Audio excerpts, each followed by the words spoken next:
It's August 15, 2015. My legs are shaking. I feel the butterflies in my stomach, and my palms are getting sweatier with every step I take. I turn on the lights of the conference room, sit down with my manager, and I tell him, I'm very thankful for my 2 years working here at General Motors, but I am submitting my 2 weeks notice, and I'm going to pursue a career in real estate. That was 3 years ago. Today, I run a real estate team that sells around $20 million a year, and I own 13 rental properties which fully cover my monthly living expenses. Technically, I am financially free at the age of 28. And some of you might say that I have accomplished the American dream. But I have a confession to make. I am not American. I am one of the 11.7 million undocumented immigrants living in this country. I am one of the 800,000 dreamers protected under the DACA program. 19 years ago, my parents made a sacrifice to leave their home country of Peru to go in the search of the American dream. We came here when I was 9 years old, legally, but we became undocumented immigrants when we overstayed our visas. Now I am what Congress calls a dreamer, a person who was brought here as a kid and is currently undocumented. I had no idea growing up undocumented will come with fears, challenges, and disappointments. When I was 16 years old, I went all excited to the DMV to get my driver's license. I gave them all the documents I thought were required, but they told me that without showing that I was legal, I couldn't get one. It was then that I knew my life would be different than my friends. I graduated third in my high school class and got into Florida State University in 2009. However, because of my undocumented status, I couldn't qualify for any student loans or financial aid. I won thousands of dollars in scholarships, but most were taken back because I was undocumented. I had enough money to pay for college for 1 year, but I had to figure out a way to pay for the remaining years. So after volunteering at a nonprofit in the IT department, they decided to hire me. And as I was going through the hiring process, I get a call, and they said that due to my immigration status, I couldn't work. At the age of 19, I had the grim realization that not only can I not drive or get student loans, but now I can get a job anywhere. But I didn't let that stop me. I remember what my father told me, that the US is the land of opportunity, but it is up to us to find it. So after doing a lot of research, I found out that undocumented immigrants can create their own LLCs. Isn't that interesting? Uncle Sam wouldn't let me pay taxes as an employee, but would happily let me pay taxes as a business owner. So I created my own LLC and began working as an IT contractor. One hot summer afternoon in 2011, I had set up an appointment with a small business here in Tallahassee. My meeting was about 4 miles away from my apartment, and at that time, my bike was my only mode of transportation. So I put a suit and a towel in my backpack, and I ride my bike to the business. By the time I got there, I was drenched in sweat. I parked my bike in the back of the building, dry off with my towel, put on my suit, and walked to the front of the building to meet my client. After a successful meeting, I walked to the back of the building, hoping nobody can see me. I changed back into my sweaty gym clothes and ride my bike back home. This is what life is like when you are undocumented. You have to go above and beyond to achieve your goals. Instead of seeing obstacles, I saw opportunities, and I decided that making excuses wasn't an option. And then, in June 2012, my senior year of college, I hear a speech from President Obama in which he announces the DACA program, or Deferred Action for Childhood Arrivals. This program will grant dreamers like me, who came under the age of 16, who graduated high school and have a clean criminal record, the opportunity to get a driver's license and a work permit. I couldn't believe it. I was 22 years old at that time, and I was finally going to be able to do what all my friends were doing: driving and working. That new executive order was a game changer, and it came right on time as I began applying for jobs. One of the companies I applied for was General Motors, and they hired me right on the spot because of my experience and a recommendation of the dean. I told them that according to my attorney, I will be getting my paperwork in about 3 months, right as I was graduating. After the interview, I picked up the phone to call my parents to let them know that I will be moving to Austin, Texas, and will be working as a software developer. Let me tell you, that was one of the best calls I have ever made. I made my parents proud, and I was finally making progress on my American dream. And on December 14th, 2012, I graduated from Florida State University in the top 1% of my graduating class in under 4 years with 2 bachelor's degrees and with 0 student debt. And I became the, thank you. Thank you. And I became the first person in my family to graduate college. But then I faced another obstacle. December was ending, and I am still waiting for my paperwork from immigration. I'm supposed to move to Austin, Texas in a couple of weeks, and I have nothing. I'm confused, anxious, frustrated.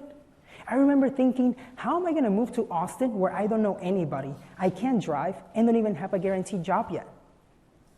But I took a leap of faith, and I moved to Austin anyway. I figured if I had overcome all of these challenges, it was just going to be a matter of time until I find a solution. Because I have the mindset that if the door of opportunity is closed, I go through the window.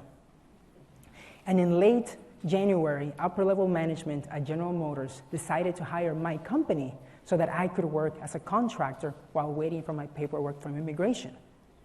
I am forever grateful for that opportunity. Now, the funny thing is that even though I was working for a car company, I still had to ride my bike to and from work. And a few months after, I did get my paperwork, and I finally became a full-time employee. I even got the privilege to wait at the DMV happily for over 2 hours just to get my driver's license. When I quit that job at General Motors, I was 25 years old. I changed careers in 2015 to open up my own real estate team with a business partner. Now we help families achieve their dream of home ownership. We hire painters, plumbers, electricians. We have a full-time office manager. I am creating jobs for many Americans, and I believe that DACA recipients are an asset to this country. On September 5th, 2017, President Trump rescinded the DACA program, and I felt devastated. But I was even more frustrated at what the then General Jeff Sessions said, Attorney General.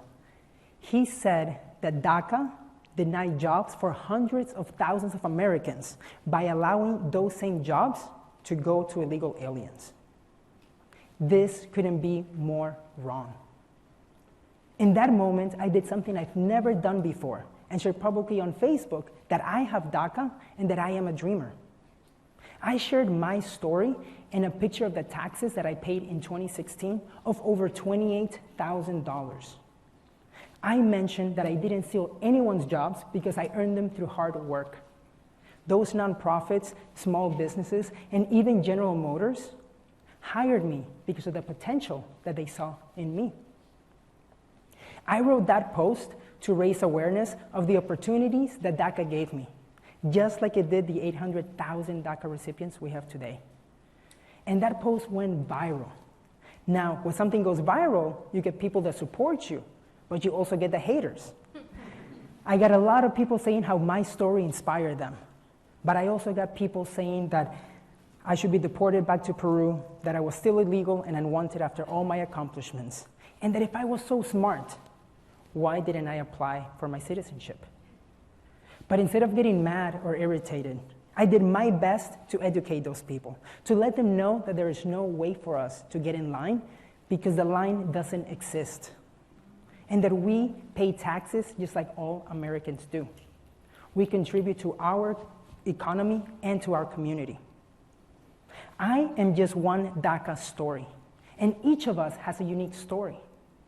I share it with you today because my dreams are bigger than my lack of papers. There are 800,000 DACA recipients who are on the pursuit of the American dream, who believe that we are Americans at heart.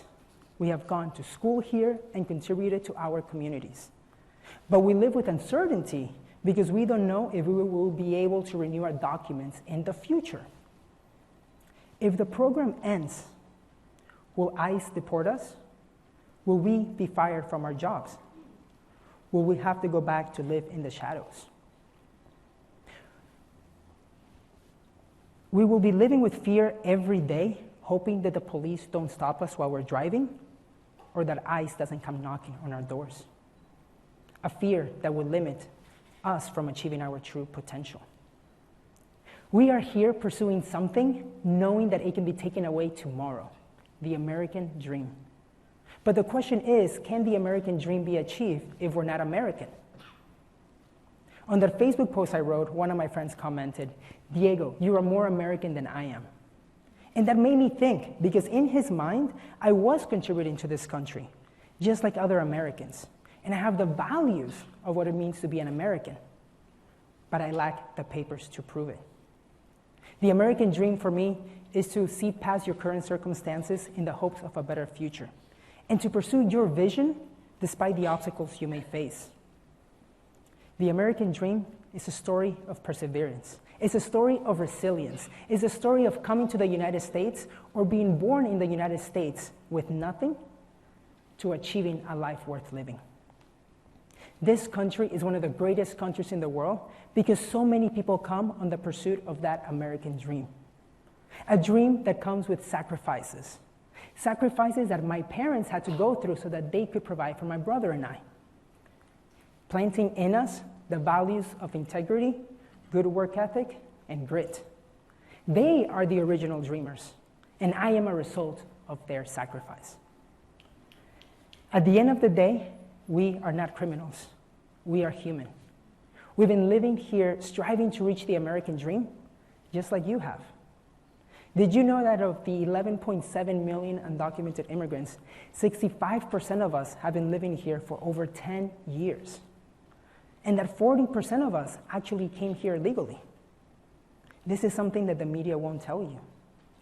We are your teachers, nurses, realtors. We are your neighbors.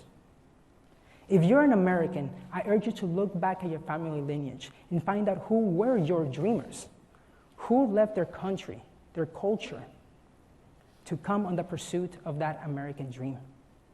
And ask yourself if it was worth it. My name is Diego, and I am an American without papers. Thank you.